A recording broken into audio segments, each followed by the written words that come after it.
அனைவருக்கும் வணக்கம். நீங்கள் பார்த்துட்ருக்க பொருட்கள் எல்லாமே நம்ம மைவி3 டெல்டா ஸ்டோரில் வாங்கின பொருட்கள். ஒரு 7 பொருட்கள் வாங்கிட்டு வந்தேன் யூஸ் பண்ணி பார்ப்போன்னு. ஃபஸ்ட்டு இட்லி பொடி. காரம்லாம் கரெக்டாக இருந்துச்சு, வெரி டேஸ்டியாக இருந்துச்சு. என் குழந்தை நல்லா விருப்பப்பட்டு நல்லா சாப்பிட்டான். அடுத்தது எனக்கு ரொம்ப ரொம்ப பிடிச்சது கிச்சன் கிளீனர். என் சிங்கை பாருங்கள், பார்க்கறதுக்கான பளிச்சுன்னு இருக்குது, ஆனால் ஓரங்களில் பாருங்கள் எவ்வளோ அழுக்கு இருக்குன்னு. இதெல்லாம் ரொம்ப வருஷ கணக்கில் இருக்குது. நானும் நிறைய ப்ராடக்ட் வாங்கி யூஸ் பண்ணேன், சுத்தமாக போகவே இல்லை. இறுதியாக இந்த கிச்சன் கிளீனரையும் யூஸ் பண்ணி பார்த்துருவோம் அப்படின்னு சொல்லிட்டு தான் வாங்கிட்டு வந்தேன். ஆனால் எங்கள் மாமி ரொம்ப திட்டினாங்க, தேவையில்லாமல் ஏன் பைசாவை தெண்டம் பண்ணுற, அதுதான் போக மாட்டேங்குதில்ல அப்படின்னு.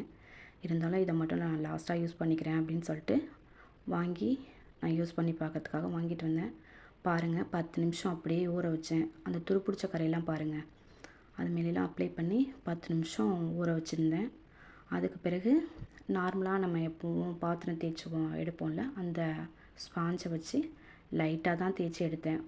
பாருங்கள் எப்படி இருக்குன்னு, பளபளன்னு ஆயிடுச்சு. அந்த துருப்பிடிச்ச கரையெல்லாம் எங்கே போணுச்சுன்னே தெரில. எங்கள் மாமியே ரொம்ப அசந்து போயிட்டாங்க. எனக்கு ரொம்ப ஹாப்பியாக இருக்குது. தேங்க்யூ மைவி3.